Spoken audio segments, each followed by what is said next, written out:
Hi everyone, and thank you for joining us today. Today's session is looking at how the Ordnance Survey Partner Programme members are supporting with your COVID-19 response. So this week we have 3 partners who are going to give us a run through of what they've been working on.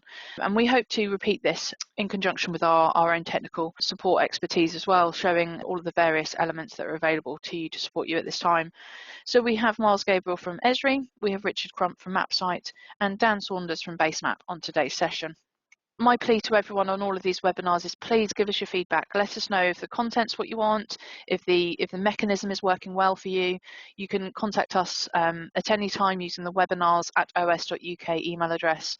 I manage that, and I can take any questions or queries to the various teams that have been on webinars with me, as well as ideas for future content, both on a COVID-19 front or a general business. So please do feel free to use that method to communicate with us as well. For now, I'm going to hand over to Miles Gabriel from Esri, who's going to run through some of the things that Esri have been doing during this pandemic. So over to you, Miles. Thank you. Great, thank you. Okay, good morning, everybody. My name's Miles Gabriel. I'm a commercial manager at Esri UK, but I'm also the lead for Esri UK's COVID-19 disaster response programme. So I'm going to briefly explain what Esri's disaster response programme is, how it's being used within the UK for supporting COVID-19 response, and how we're working with Ordnance Survey to support joint customers. So Esri was really founded to help solve some of the world's most difficult problems, and for over 20 years, the disaster response programme has provided support during disasters such as earthquakes, floods, hurricanes, severe weather, and humanitarian and public health situations. So the programme provides a range of resources to scale up customers' ability to rapidly respond to disasters by visualising, analysing, and sharing mission-critical information. So these resources include software, applications, data, and technical support. And I'm going to run through each of those briefly now and explain what the DRP provides in each area. And then I'll also expand on where we're working collaboratively with the Ordnance Survey to support customers. So from a software perspective, existing Esri customers can request support in scaling up their response by accessing additional free temporary licenses of software, of Esri software. In addition to that, new users can also request free 6-month licenses for accessing software like ArcGIS Online named user accounts, ArcGIS Pro, ArcGIS Insights, Story Maps, etc., to help their response. And this site that I'm showing a screen grab of here is part of a new series of web pages we've launched focusing on COVID-19, and it includes support for new users, including guidance on how to set up ArcGIS Online organizational accounts, how to use our software, how to share maps, insights, and visualizations with ArcGIS Hub, for example. And it also includes a whole range, further down on the page, a whole range of online lessons, free online lessons and learning plans. So something just worth mentioning is that ArcGIS Online now supports EU data hosting. So we've recently published a blog on how that can support customers manage sensitive data in response to COVID-19, for example, health-related data. As I mentioned, the disaster response program has been running for over 20 years, and previously the highest number of software requests received in a year globally was around 600. In the past 2 months, the program has received over 3,800 requests. So for Europe, in terms of the European requests, we've received 100 times more requests in the last 2 months than in any previous year.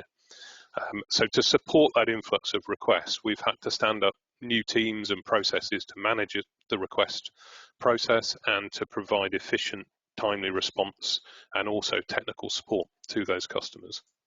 So alongside the provision of free software, we also, under the DRP, we also provide specific and often bespoke capabilities to support situational awareness, impact analysis, damage assessment, operational briefings, and the release of information publicly.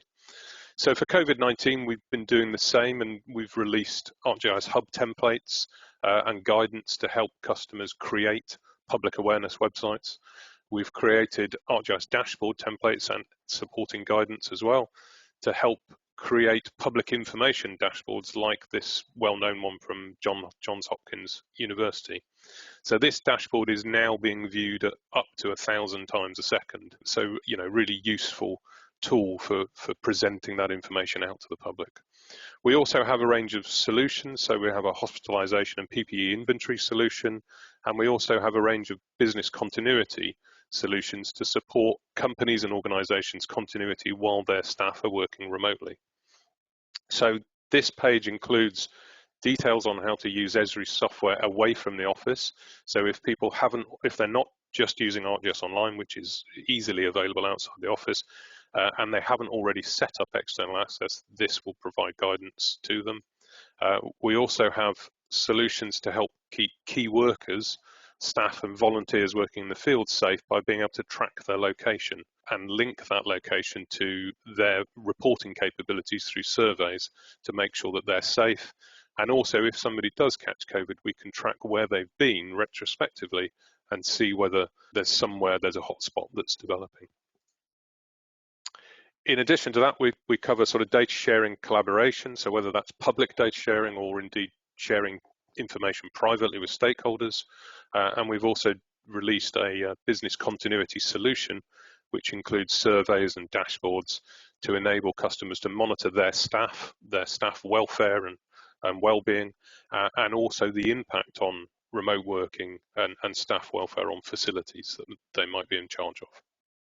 So from a data perspective, we've created this technical resources hub site, and that includes access to a whole range of data that can support organisations' efforts. So it includes ONS's indices of multiple deprivation, MHCLG's homelessness and rough sleeping data sets, and collated sets of UK health and socioeconomic indicators from Esri's UK National Data Service. So given the recent announcement that people in deprived areas are more than twice as likely to die of COVID-19, rapid access to this sort of data is critically important, and Esri's experienced a significant increase in the use of that data and the use of our platform to support COVID-19. So in the month of March, ArcGIS Online used 15 times more bandwidth than it did for the whole of 2019. And it also, we've been seeing the usage in ArcGIS Online doubling almost every week. So it's currently at around 12 billion requests a day, and probably 6 to 8 weeks ago it was less than 1 billion. So within April, volumes are remaining very high for requests for raster and vector base maps, but we think the majority of that usage, the growth, comes from the use of vector-based maps in those dashboards, so like the Johns Hopkins dashboards. So that increase in data use is also extending to Ordnance Survey premium datasets used by our existing 100+ customers that already license and access OS data as a service through Esri UK. But probably more importantly, we're also making Ordnance Survey data accessible to new customers through this technical resources hub. So you can see we've listed on the site Ordnance Survey's OS Master Map Topo, Vector Map Local Base Map, as well as the recent addition, I think a couple of days ago now, of OS Points of Interest data. So these datasets are being released by Ordnance Survey under their Mapping for Emergency programme, and to support that programme, Esri UK are waiving the service charges for providing these as data services through the Esri Marketplace. So if you go to the Esri Marketplace, you can simply request and order this data. You can see the pricing is free, and you can then get working with that data immediately. So we've also got the points of interest data, as I said, and as you can see from the listing, that is grouped into 9 feature classes, which are the things that we think most people will be interested in accessing in terms of COVID response. So things like accommodation, health establishments, supermarkets, etc. So the impact of making the data freely available, both from Ordnance Survey and from ourselves, is that so far we've had another 20 customers have already taken advantage of the free data, and they're using that data for really quite important things. So we gather some information on their use cases as they request the information, and we've had requests from telco companies to use Ordnance Survey Master Map and Points of Interest for coverage, providing telco coverage on medical sites, the identification of orders delivered to critical national infrastructure locations. Quite a few voluntary response bodies have requested access to OS Master Map in order to manage local volunteers groups and supporting their emergency response. And quite a few new local authorities have requested OS Master Map data for mapping vulnerable people and linking that to food bank and 111 referrals. but also looking at their broader protection of vulnerable residents, use for food parcel and medicine delivery, etc. So yesterday, I'm not sure if anybody made it, but yesterday Esri held a webinar of 4 local authorities described the work that they've been doing to support their organisations and their communities.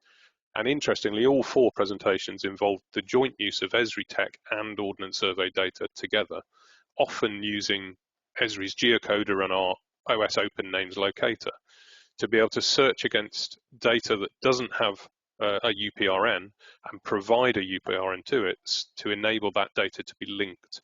And that was for things like identifying vulnerable residents by geocoding social service data, or identifying residents living alone by geocoding council tax data.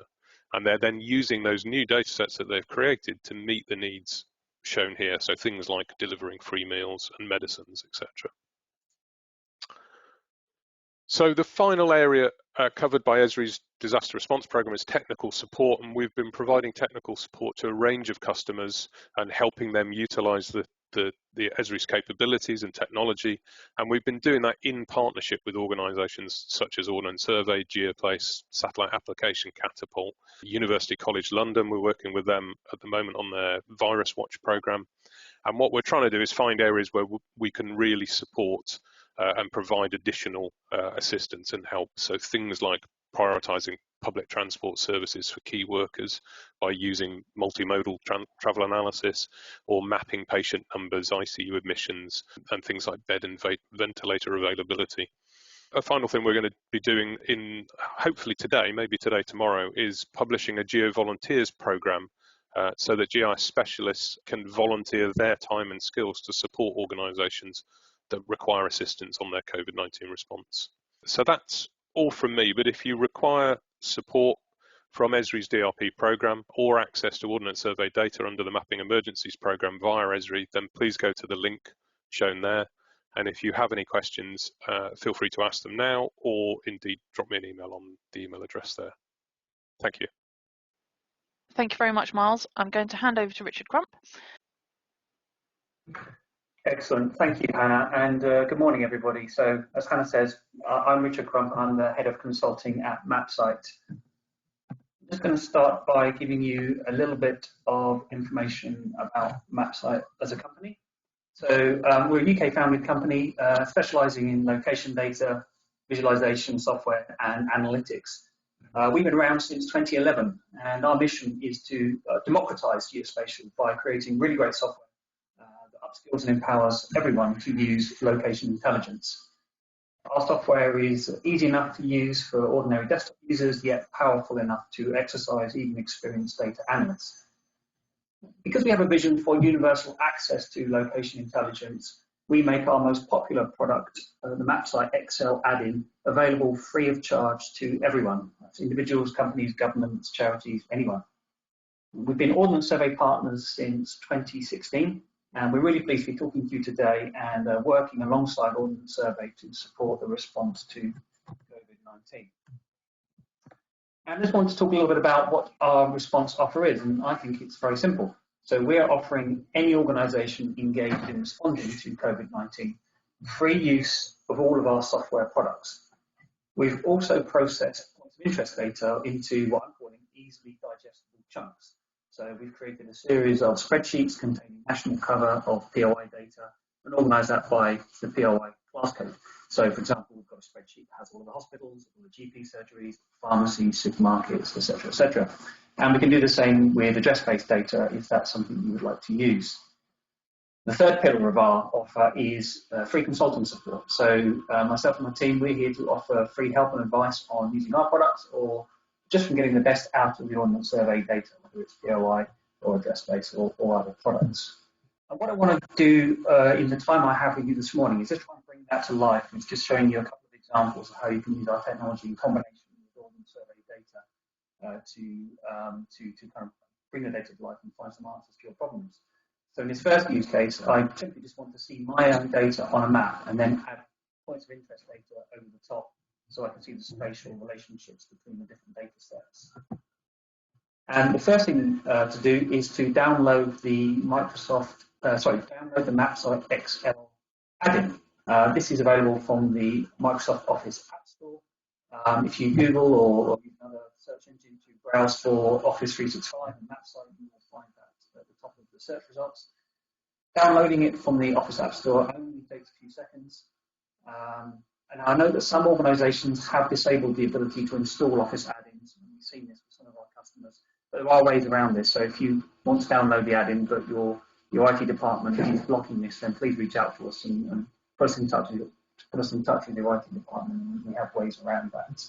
So the first step is to open up one of the POI spreadsheets. So I just picked the GP surgery spreadsheet. So in this spreadsheet, I've got 10,000 GP surgeries in Great Britain listed. And you will notice that when you have the MapSite Excel add-in installed, you get an additional menu or ribbon entry in Excel called MapSite. And clicking on this, you will see the map controls that come with the MapSite product. And the first step is to add the data in the spreadsheet to the map. And to do this, your data needs to have lat-long coordinates already in it. This POI data does. So adding the data to the map takes just a couple of clicks.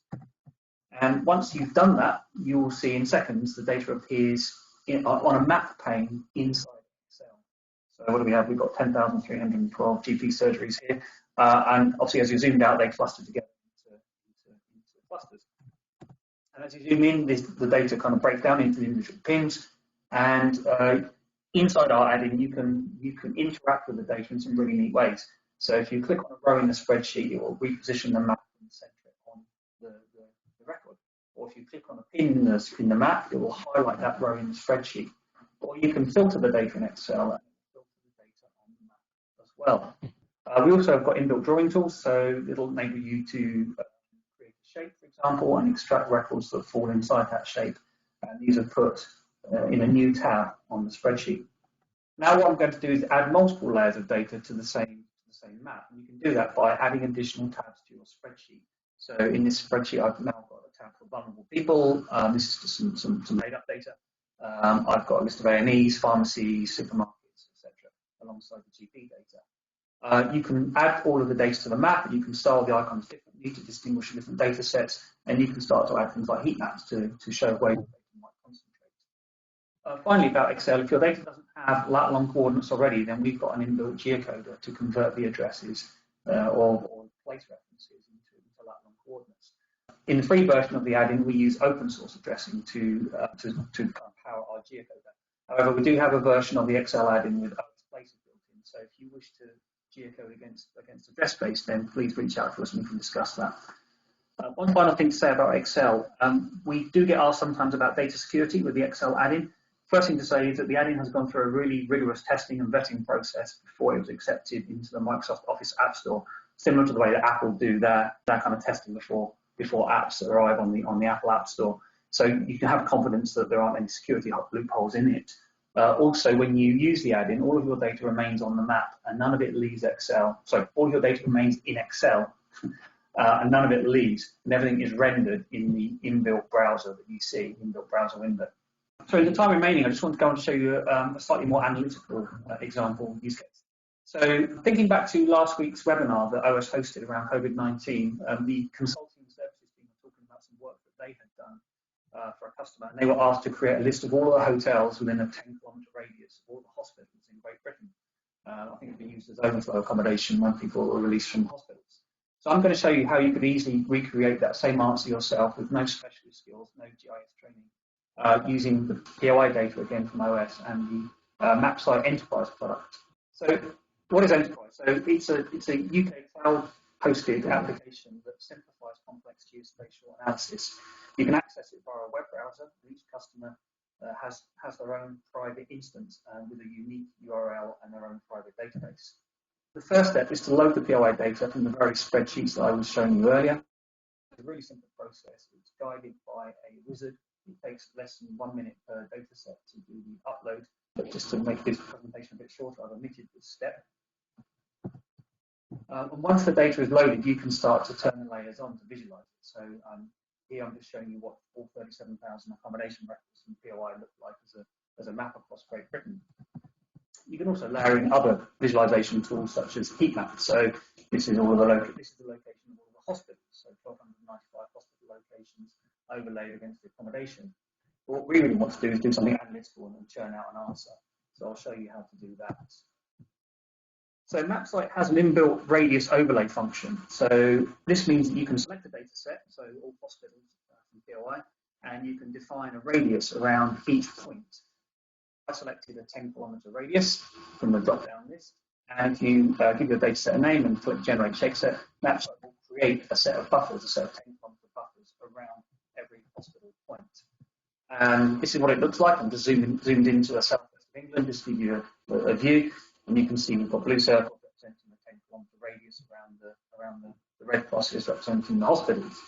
I've also added in the black pins showing the location of all the accommodation points from interest.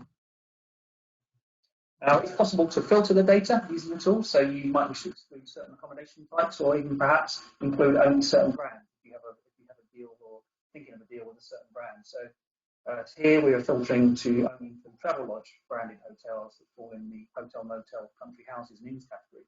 And we can do all this filtering because the rich attribution is already there in POI, so it's just a case of turning those filters on in MapSite. Once you filter the data to show the records that you want to query, then it's just a case of clicking one button, which is the geofence report button, and you can run this query, which so basically it finds all hotel and motel accommodation inside each radius shape and repeats that across the entire country.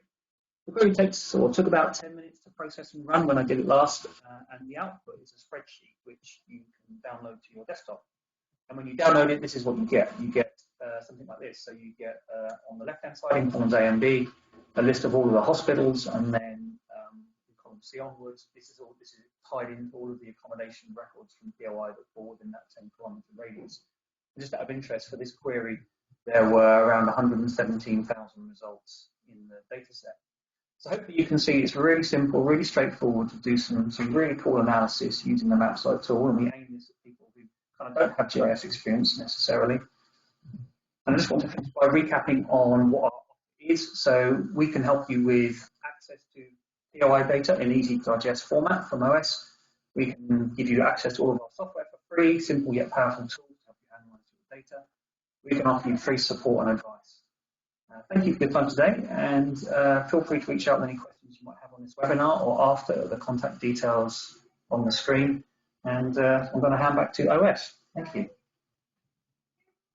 Brilliant. Thank you, Richard. So for now, I think we'll hand over to Dan. So Dan Saunders is from Basemap and is our last presenter today, and we'll share with you the work that Basemap are doing at the moment.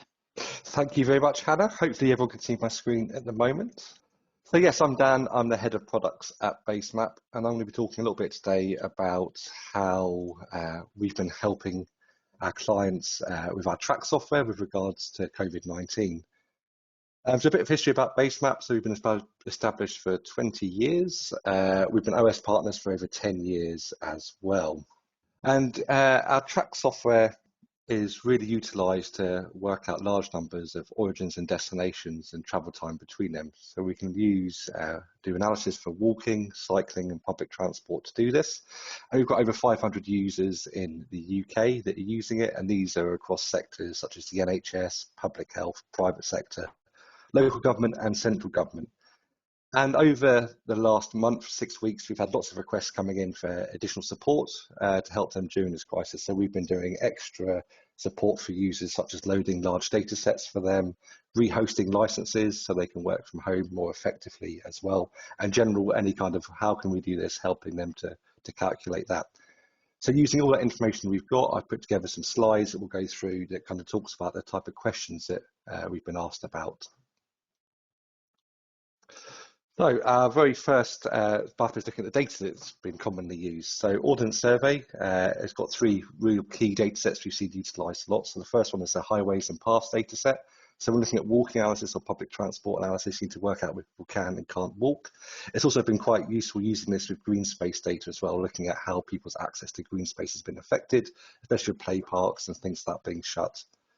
Speed data has been key. We're looking at driving analysis. Using the highways and speed data set has been really, really useful. As well as mentioned previously, point of interest data, working out where pharmacies are and things like that has been really, really key. And having an authoritative data set has been really important for that. The track itself loads in the origins and destinations and can be used at all scales. So as I said, we've got national governments using it and local governments as well. So the very first map we've got here is showing drive time in Scotland. This is using a week snapshot of speed data for the end of March, so after lockdown had come on board. And we can see that visually, maybe a lot of Scotland looks like it's inaccessible to a drive-through COVID-19 testing station. But actually, we can see using demographic data that 83% are actually within these bands just here. They're quite good. We can look and see how the whole of Great Britain compares with that. So looking at the next map, we've done exactly the same analysis, slightly different colours this time, but we've put all the COVID-19 testing centres on here, showing access up to an hour. I've broken it down into 15-minute chunks using demographic data as well. And we can say there's almost between 50, I think it's about 56 million people live within 60 minutes of a COVID-19 drive-through testing centre, which sounds good, but there's still around 10 million people that can't get to that within the time periods, and massive amounts of Wales and Norfolk and places like that aren't covered as well as part of this. But the OS highways data is really important for this, being able to utilise that data with all the turn restrictions and the routing information, as well as the average speed data, really allowed us to have some accurate results and find out where the hotspots and less accessibility is. It can be used more locally, so pharmacies are becoming more and more increasingly important. So here we've got a map showing walk time using the footpath data from Ordnance Survey in the highways and paths data set. Again, we've used POI data here to locate where all the pharmacies are. And then we've produced a walk map showing which areas are within a 20-minute walk to a pharmacy and which areas are outside of that walk to a pharmacy. And you can start seeing areas where you might need to start targeting different types of delivery options for people that might need to walk slightly further to get to them. So again, just giving intelligence for the local public health and NHS authorities. So what Track really is really great at doing is looking at public transport. And so key workers are really important at the moment. Getting them to hospital is in other locations is real important. So lots of people come back to say, well, how can we work out which bus routes we should keep open, which ones are the really important ones. So we've run through a couple of examples of how this can be done with clients, and I've kind of amalgamated them into this. This is showing Royal Surrey, which is their major hospital right next to where our office is relocated. And this map is showing 60 minutes travel to the hospital as of January, before all the bus cuts have kind of happened. So we then said, what happens if we just look at the direct services? So the services that directly call at the hospital or around the hospital.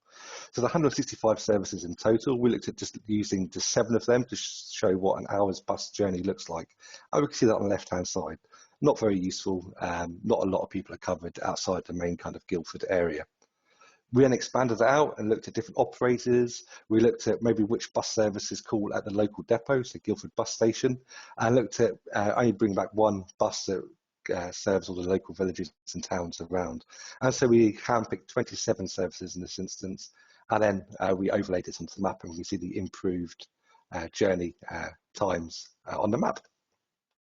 And then, like with every other type of mapping application, you can overlay other information, start getting intelligence. So we put some key worker information on there, showing where some of the staff lived, and also showing that they'd be covered within these boundaries just here. So again, really important. The good thing about Track is once you've got that base data set in the application, you can keep running through these scenarios to get different answers and work out which is the best solution to be utilised. So we've had lots of other queries from different regions as well. So what we've done is we've amalgamated them all into look at Bristol as a city, and all these kind of requests are things that we've been asked for by different NHS clients and council clients. And so hopefully this will give a bit of an idea of what can be done. So first of all, Bristol's quite an interesting choice.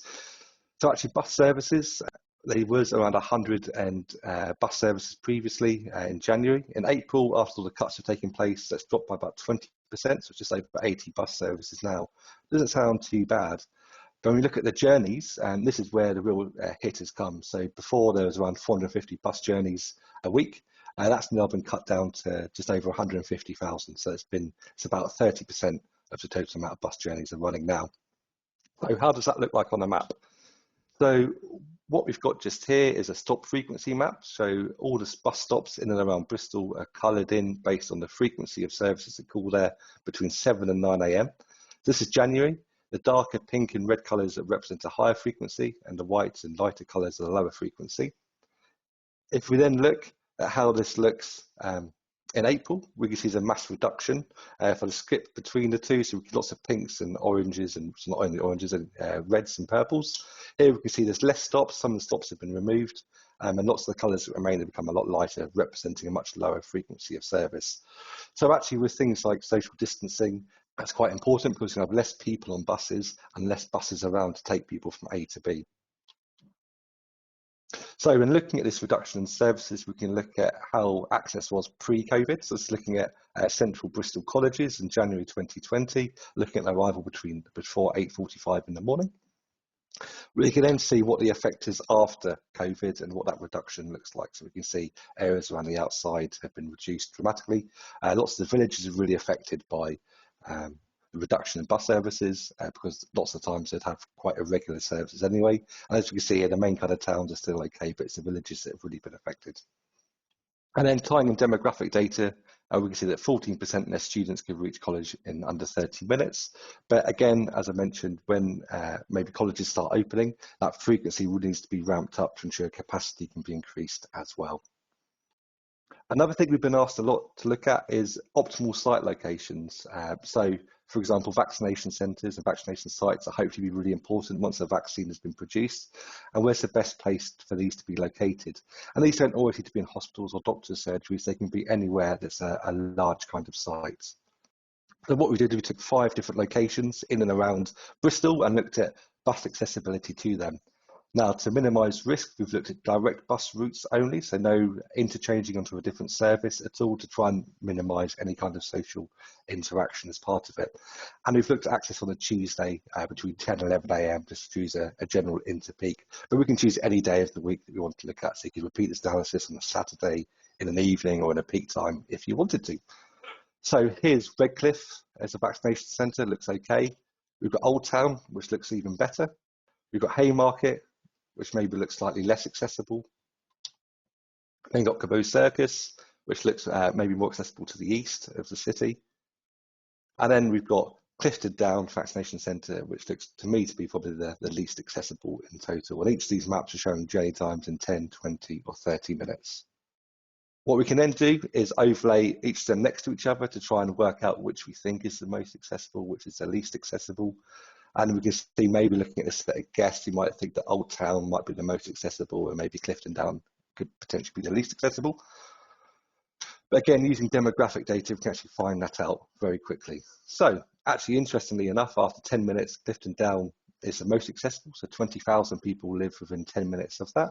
It's actually in quite a populated area, whilst the other ones are in city centres where the population isn't quite as high. But we can see, interestingly, Caboose Circus, which showed the greater accessibility to the east of the city, comes out as the most accessible, with 368,000 people able to get there via bus within 30 minutes. But bus also includes walking as part of it. So again, we use the Ordnance Survey highways and paths data to work out where people can and can't walk, as ensuring people don't walk over water where there's large rivers and estuaries and things like that. So to summarise, really, the great thing about Track is we can load in a really good data set. So Ordnance Survey data being authoritative, we can load that data in, giving really detailed analysis and providing accurate location data as an output.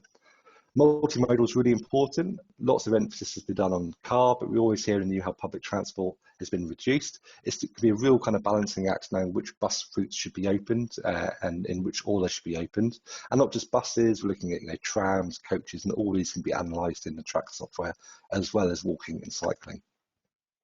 We can utilise any scale, and we're happy to help you out with that. So we've got large clients looking at the whole of England and Great Britain, so we can handle all of this and help out where required. I think our largest calculation done recently was 50 million different origin and destination points and calculated the journey time between them. And because of the what if scenarios, we can look at simulations. So what if we reduce the services? What if we put in some new locations? What if we reduce or remove things? All of that stuff can be done within Track very easily. And we can then further use demographic data to add extra emphasis. Mosaic's quite an interesting thing that's been used a bit from Experian, as well as census data, population meteor estimates. And we've seen NHS clients utilising their own data as well. And because everything is stored on the local machine, there's no kind of issues with security at all. It's very flexible in the outputs that can be done. We've got reports, we've got contours, and all these can be exported out to shape files or CSV files or Excel files as required. And also, it's a consistent application. So if you look at doing a national calculation or a real local one, you're going to get the consistent results across the board as well, helping clients do strategic analysis based on the results that have come out. And that's it for my 10 minutes. If anyone has these sort of questions, my email address is on there as well. By all means, get in contact. We're really happy to help out any kind of COVID-19 questions. Please do get in contact. Brilliant, thank you, Dan, and thank you also to Miles and Richard. There's information on OS's COVID-19 web pages relating to all of these partners. Do remember that this is a weekly webinar, so same time, same day, every week, slightly different topic, but showcasing the data uses available to support your COVID-19 responses. So for now, I think we'll probably end the webinar there. Please do contact us, either the individual presenters or myself, webinars@os.uk, to ask any questions following the session or to suggest topics or thoughts on future webinars. So for now, thank you very much for your time, everyone. Stay safe, and we look forward to seeing you on another webinar soon. Thank you very much.